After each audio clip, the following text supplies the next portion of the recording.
Olá, tudo bem? Seja bem-vindo à nossa terceira aula do nosso curso de crescimento. Esse é um curso que nós estamos oferecendo a todos quantos quiserem para aprender sobre as bases do Evangelho, as bases da vida cristã, as bases da vida com Deus. Então, a nossa ideia aqui é dar uma introdução nos assuntos mais importantes que cercam o Evangelho. Então é isso que a gente está fazendo, essa é a nossa terceira aula e hoje nós vamos falar sobre a triunidade de Deus, sobre a trindade de Deus. E desde já eu quero dizer para você o seguinte, esse é o assunto mais difícil da Bíblia. Por quê? Porque ele é o assunto mais difícil de ser compreendido. A razão lógica, a nossa capacidade de raciocínio nos impede de realmente compreendermos sobre a triunidade de Deus. Então, sem mais delongas, vamos começar. Esse aí é o nosso primeiro slide. Olha só, a triunidade de Deus ou a trindade de Deus. Há um só Deus, vivo, verdadeiro e pessoal. Na unidade da divindade há três pessoas de uma mesma substância, poder e eternidade. O Deus Pai, o Deus Filho e o Deus Espírito Santo. A primeira coisa que eu e você precisamos perceber aqui é de que nós estamos falando de um Deus que é um em três e que é três em um. Então, normalmente, quando a gente fala sobre a trindade de Deus, a gente tem uma tendência a pensar assim, Deus Pai, Deus Filho, Deus Espírito Santo. A gente faz uma hierarquia, como se Deus Pai fosse maior, Deus Filho fosse menor e Deus Espírito Santo fosse o mais fraquinho dos três. O desafio meu e o seu aqui agora é a gente pensar nesse Deus assim, ó, Deus Pai, Deus Filho e Deus Espírito Santo. Porque a primeira afirmação aqui que eu quero que fique clara na sua mente é que nós estamos falando, afirmando categoricamente que Deus Pai, Deus Filho e Deus Espírito Santo são um só em substância, em poder, em glória, em majestade, em essência. Não existe hierarquia na Trindade. Não existe Deus Pai mais glorioso, Deus Filho mais poderoso, Deus Espírito Santo mais sei lá o quê. Não. Eles são absolutamente iguais em substância, em poder, em glória, em majestade. São três em um e são um em três. Tá vendo como isso é doido? Eu já falei logo para você no início que ia ser assim. Não é tão simples de compreender, aliás, eu diria que é impossível compreender, porque foge à razão humana, foge à lógica humana. Então, uma das formas da gente entender melhor esse assunto é a gente dizer o que não é. Volta aí para o slide para você ver. Olha só, não são três deuses e não são três manifestações do mesmo Deus. Então tem gente que diz o seguinte, não, então deixa eu ver se eu entendi, pastor. Então você está falando que Deus Pai, Deus Filho e Deus Espírito Santo são pessoas distintas, é isso? É isso mesmo. Então você está querendo dizer que eles existem mesmo, então tem três mesmo, é possível, se fosse possível, né, ver os três assim, um do lado do outro. Exatamente. Bom, então eles é tipo então o pessoal da Grécia, né, tipo assim, Zeus, Poseidon, Afrodite, essas coisas assim, é isso? Não, não é isso. Não tem nada a ver com isso. Eles não são três deuses. Eles são um só. Pastor, mas que coisa doida é essa? Eu sei que é. Mas você não pode ter a imagem desse Deus como se fosse três e de forma distinta, no sentido de que eles não são iguais. Eles são três, eles são distintos, mas eles são iguais. Eu sei, é difícil, mas calma, calma, seu coração, vai dar certo. Até o fim dessa aula, eu espero que pelo menos você aceite isso, se você não compreender, legal. Mas vamos lá que vai dar certo.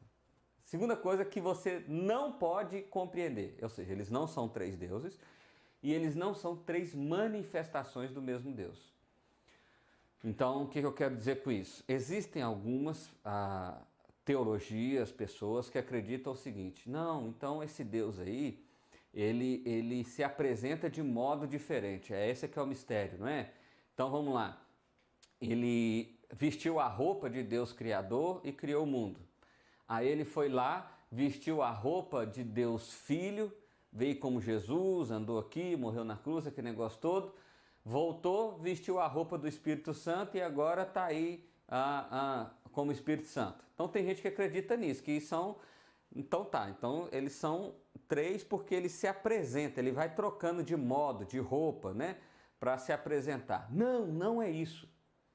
Deus estava na criação com a sua trindade. João capítulo 1 diz que todas as coisas foram feitas por meio de Jesus. Romanos também fala isso. Gênesis fala que o Espírito de Deus pairava sobre a terra. Quando Deus foi criar o homem, ele fala, e façamos o homem à nossa imagem e à nossa semelhança. Havia um encontro trinitário, plural. Era Deus em três. E esse sendo um. Então, não existe esse negócio de modalismo, de manifestação desse Deus de forma diferente. Não, não existe isso. Eles são três. Eles subexistem e são iguais em essência, em glória, em majestade e tudo isso. Então, nós estamos falando de um Deus que é três em um e é um em três. Então, nós não estamos falando de um ser aqui como se tivesse uma cabeça e três corpos. Não.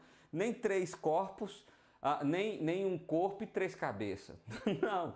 Nós estamos falando de três pessoas que subexistem e que elas são iguais. Não existe hierarquia na Trindade.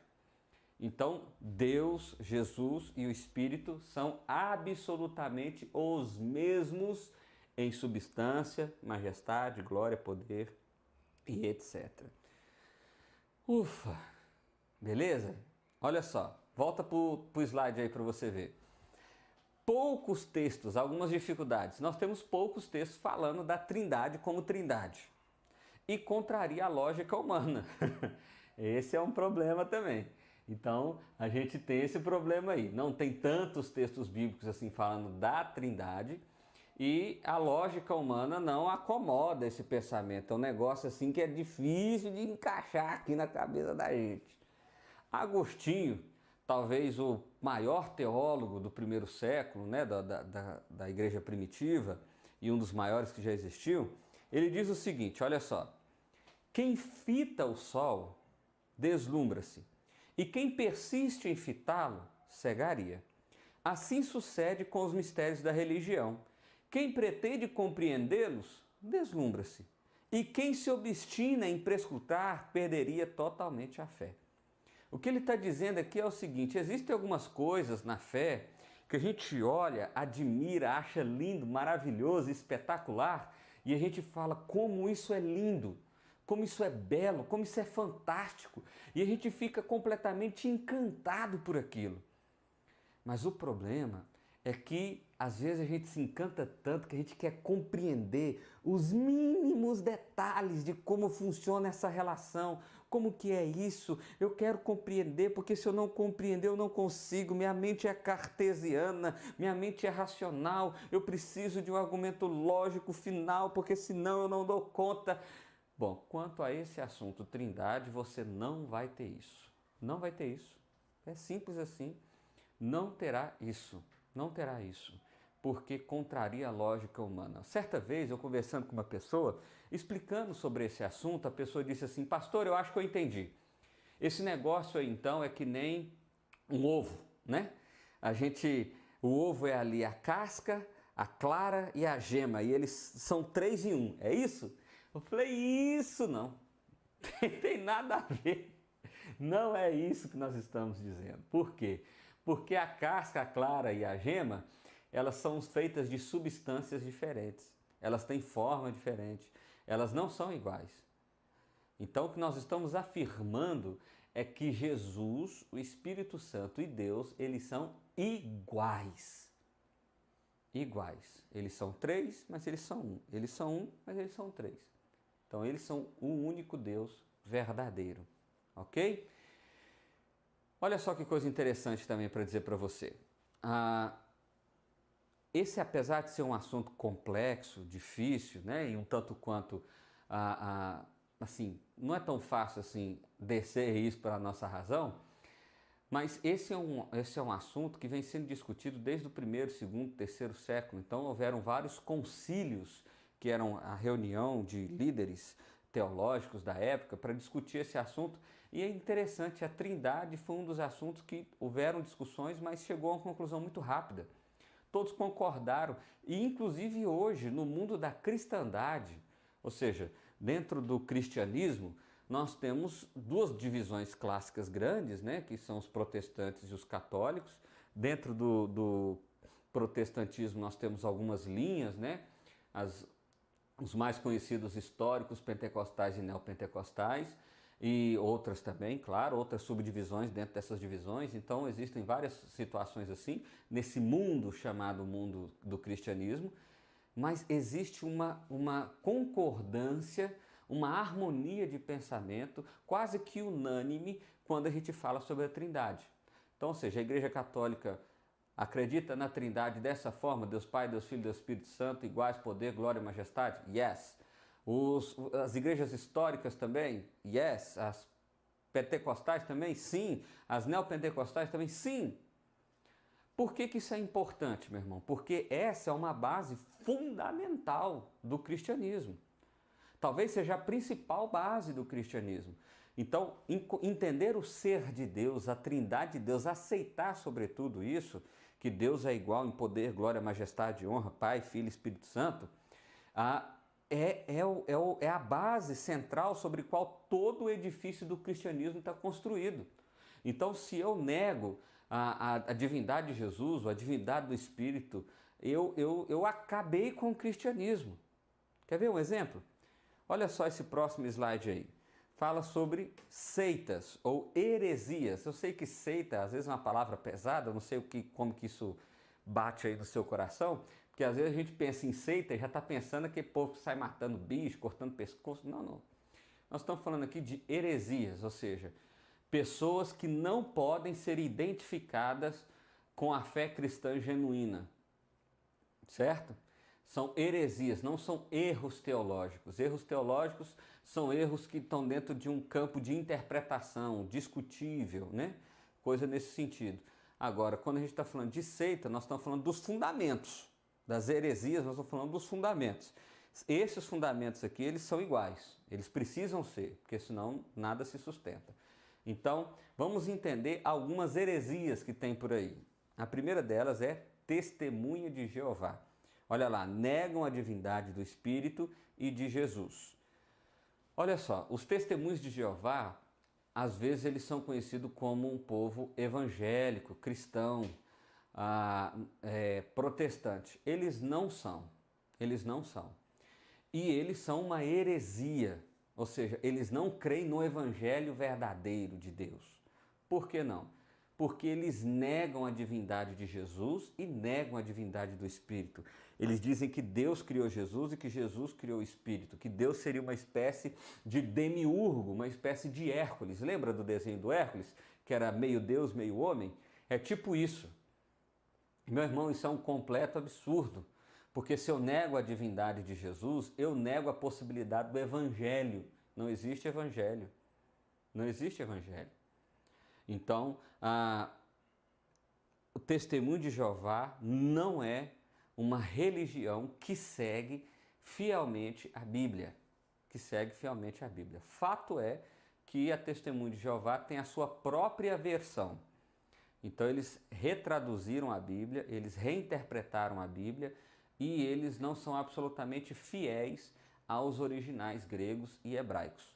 Tá bom? Isso é um fato, tá bom, meu irmão? Não fica ofendido comigo, não. Isso é um fato, você pode pesquisar, aprofundar sua pesquisa nisso aí, que você vai poder conhecer mais, tá bom? Segundo aí, kardecismo, o espiritismo kardecista. Existem linhas de espiritismo, o mais conhecido entre eles são os kardecistas, especialmente no Brasil.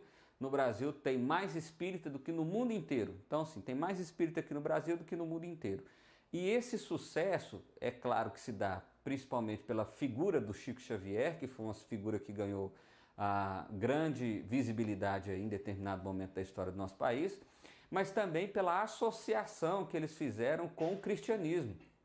Então, normalmente o espírita adota a Bíblia ou faz um discurso muito forte sobre Jesus, sobre seguir Jesus, os exemplos de Jesus e coisas nesse sentido.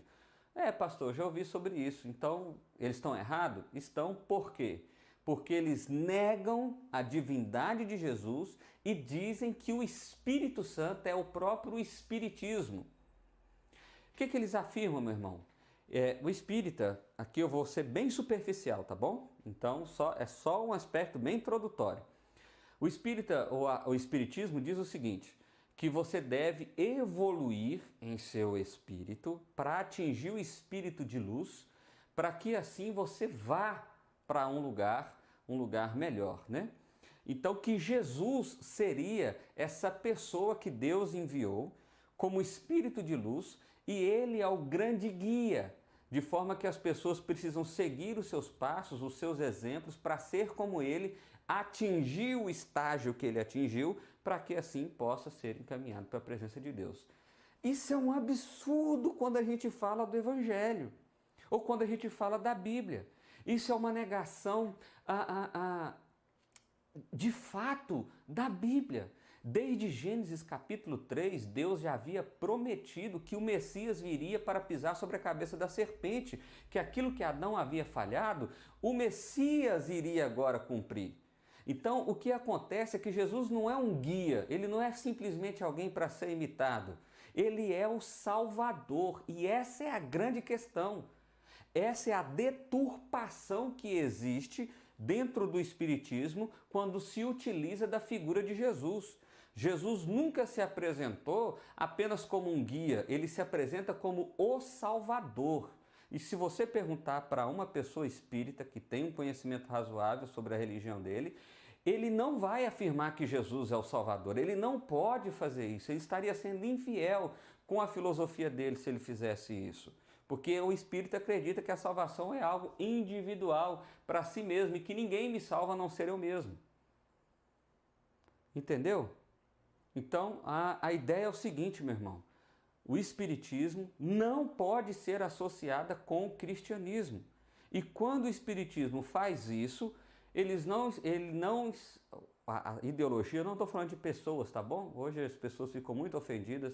Eu não estou falando de pessoas, estou falando daquilo que está construído na teoria deles, tá? Na teoria do espiritismo. Então, eles estão usando o espiritismo, estão usando a Bíblia de forma desonesta. Não está sendo fiel com a Bíblia. Porque o que o apóstolo Paulo fala é que Jesus é o nosso Salvador. É que sem Jesus não há salvação. É que Jesus que cumpre a lei, é que Jesus que paga pelos pecados, é que Jesus que nos faz livre, é que Jesus que nos permite nascer de novo através do Espírito, é a obra redentiva de Jesus que nos dá esperança, é a obra redentiva de Jesus que me faz ter certeza de que um dia Ele vai voltar para me resgatar, não só a todos os salvos, todos os eleitos, todos aqueles que caminham com o Senhor e que encontrarão então com Deus um dia. Mas é o próprio Jesus quem faz isso, porque é Ele que é o Salvador, não nós. Então, por isso, é uma utilização de partes da Bíblia. Se você quer conhecer mais sobre isso, lê a Bíblia. É simples assim. Você vai ver que a Bíblia nunca apresenta Jesus apenas como um guia, apenas como alguém para ser imitado. Ele é para ser imitado mesmo. Ele, de fato, nos mostra um caminho mesmo. Mas Ele é mais do que isso, muito mais do que isso. Ele é o nosso Salvador, o nosso Mestre. Certo? Beleza? Terceira heresia aí, tabernáculo da fé. Então, esse aí é o modalismo. Lembra que eu falei da roupa? Veste de Deus, veste de Jesus, veste do Espírito Santo. Tabernáculo da fé não é uma igreja tão relevante assim no Brasil. Existem muitas, mas não tantas.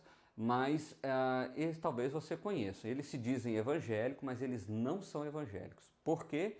Porque eles negam a divindade de Jesus e negam a divindade do Espírito. Aliás, eles negam até a existência deles. Por quê? Porque eles dizem que é Deus pondo a roupa de Deus, depois ele põe a roupa de Jesus, depois ele põe a roupa do Espírito Santo, de forma que não existem três pessoas. E como que fica então Mateus quando narra o batismo de Jesus? Lembra daquele texto? O batismo de Jesus mostra Jesus, o Deus encarnado ali, presente, o Espírito Santo na forma de uma pomba, e Deus rasgou os céus e falou, esse é o meu filho amado. Então, ali, esse é considerado, inclusive, o maior acontecimento da história da humanidade. Por quê? Porque é a revelação máxima de Deus para o homem. É a única vez na história que Deus se apresentou em todo o seu ser, ou seja, na Trindade, para o homem, se revelou a ele. Não foi de maneira plena, não foi de maneira completa, mas se revelou Deus Pai, Deus Filho, Deus Espírito Santo, no mesmo momento, na mesma hora, no mesmo fato. Entendeu? Como que então ele poderia estar usando 3 roupas? Você está entendendo? Então, não existe isso, não existe isso, tá? E o quarto aí é a igreja local, uma igreja, um sul-coreano que inventou isso aí. Ele vai dizer o seguinte: essa igreja normalmente não tem nome, eles dão o nome da cidade, né? Então é bem recente, mas eles dizem, eles têm uma parada meio transcendental, meio alternativa, e eles vão dizer o seguinte: que Deus se fez homem para que o homem se fizesse Deus. Então Deus veio, abriu um túnel transcendental espiritual para que agora você pudesse se fazer Deus. E aí tem um negócio de poder pelas mãos e tal, tem todo um negócio assim muito estranho, muito diferente, muito esotérico, mas isso não tem a ver com o cristianismo, isso não tem a ver com o cristianismo. Então a igreja local é essa igreja que também nega a divindade de Jesus e nega a divindade do Espírito Santo. Olha aí, vamos acompanhar alguns textos bíblicos aí para você ver. O texto mais importante para que eu e você possa conhecer, para que eu e você possamos aprender sobre Deus, aprender sobre Jesus como Deus, é o texto de Hebreus capítulo 1. O texto de Hebreus capítulo 1 mostra claramente que Deus e Jesus são um só. Ele vai mostrar claramente que Jesus é a expressão exata do ser de Deus. É que por meio de Jesus que todas as coisas são sustentadas. Então, olha só esse slide aí, o paralelo que a gente tem aí. Hebreus capítulo 1, ele fala como Deus no verso 1 e 2. E lá em João, ele mostra essa mesma referência. Verso 2, ele possui tudo. Lá em Mateus e Colossenses também faz essa mesma afirmação. Ele é tudo que Deus é no verso 3. Em João e Colossenses, mais uma vez. Ele faz tudo que Deus faz no verso 3, em João e Colossenses. Ele recebe toda a glória, verso 6, lá em Mateus e João. Ele tem todos os títulos de Deus, lá em Isaías, Romanos, Filipenses, Tito, 2 Pedro. Ele reinará para sempre, no verso 8 e 9, lá em Lucas e Efésios também mostra isso. Ele é tão confiável quanto Deus, lá em João e Hebreus também fala isso. E ele é tão exaltado quanto Deus, isso está lá em Mateus, Efésios e Filipenses. Conclusão, Jesus é Deus. Jesus é Deus. Isso está lá em João 1 também, de maneira muito clara. Gênesis, Salmos. A gente vê isso no Novo Testamento, como a gente viu aí, Colossenses, o próprio texto de Hebreus, Tito, Romanos, Lucas, Filipenses. Quase todos os textos da Bíblia apresentam Jesus como Deus, né?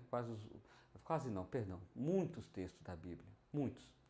Então, é fundamental que você creia que Jesus é Deus, porque se Jesus não é Deus, ele não é perfeito. Se ele não é perfeito, ele não cumpriu a lei. Se ele não cumpriu a lei, ele não morreu como inocente. Se ele não morreu como inocente, nossa dívida não foi paga. Se nossa dívida não foi paga, não existe evangelho. Isso é fundamental. Jesus é Deus. Por isso ele é perfeito, por isso ele morre como inocente, por isso ele absorve sobre si toda a condenação do pecado, por isso ele vence a morte e ressuscita ao terceiro dia, por isso ele prepara moradas no céu, por isso um dia ele voltará para resgatar todo o seu povo, porque ele é Deus. Nem homem, nem semideus poderia fazer algo assim, apenas o próprio Deus, que escolheu deixar a sua glória, se fazer homem e morrer no nosso lugar. Jesus é Deus. Essa é a afirmação da Bíblia. Da Bíblia. Não me interessa se você ouviu isso de outra pessoa, se você ouviu isso de um cara muito importante, de uma instituição. É mentira. Porque Jesus é Deus. Se você crê na Bíblia como palavra de Deus, essa verdade precisa estar no seu coração. E há muitos textos bíblicos aí mostrando isso, tá bom? Olha aí o Espírito Santo. O Espírito Santo nós temos menos textos bíblicos, mas também nós podemos ver a mesma relação. Ou seja, tem todo o poder e autoridade de Deus, está lá em Mateus, em Atos, tem a inteligência, está lá em João e Romanos, tem os sentimentos, está lá em Efésios, Tiago e Romanos, e habita em nós e é um com Deus, está lá em Efésios e João, tá? Eu não estou lendo esses versículos aqui porque nós ficaríamos aqui muito tempo fazendo isso, mas estão sendo aí projetados, você está vendo os slides, você pode dar uma parada, pesquisar, confirmar, fica à vontade, meu irmão. O que a gente quer fazer aqui é com que você seja curioso pelo conhecimento da Bíblia e aprofunde o seu conhecimento na palavra de Deus, tá bom? Então, isso mostra que o Espírito Santo também é Deus, igualmente Deus. Poder, glória, majestade, honra, tudo. Ele é Deus, Ele é Deus, Ele é Deus. Isso precisa ficar claro para você. Então, Deus Pai, Deus Filho, Deus Espírito Santo, um só, iguais em poder, em honra, e glória e majestade. Esse é o nosso Deus. 1 e 3 e 3 em 1. Como que isso funciona? Não sabemos. Os detalhes a gente não sabe. O que a gente sabe é essa informação, algo que nós precisamos aceitar pela graça e misericórdia de Deus. Concluindo, há um só Deus, eternamente existente nas três pessoas do Pai, Filho e Espírito Santo. Essas pessoas são a mesma em substância, iguais em poder e em glória. Esse é o nosso Deus. 3 em 1, 1 e 3, esse é o nosso Pai. Esse é quem nós cremos. Esse é aquele que é o nosso Salvador. Glória a Deus por isso. Meu irmão, eu espero que tenha ficado claro para você que a Trindade de Deus é uma doutrina fundamental. Também espero que tenha ficado claro para você que a Bíblia fala essa informação de forma clara. E também espero que tenha ficado claro para você, não dá para compreender racionalmente, dentro da nossa capacidade, exatamente como funciona isso. Mas essa é uma informação, um fato que Deus nos deu e ele é fundamental para todo o Evangelho. Sem isso aqui, nós não temos como caminhar mais. Então, espero que isso tenha ficado claro para você. Dúvidas, questionamentos, coloca aqui nos comentários, a gente vai tentar responder todos da melhor forma possível, tá bom? Até a nossa próxima aula. Deus abençoe a sua vida e que Ele esteja conosco hoje e sempre. Amém. Até mais.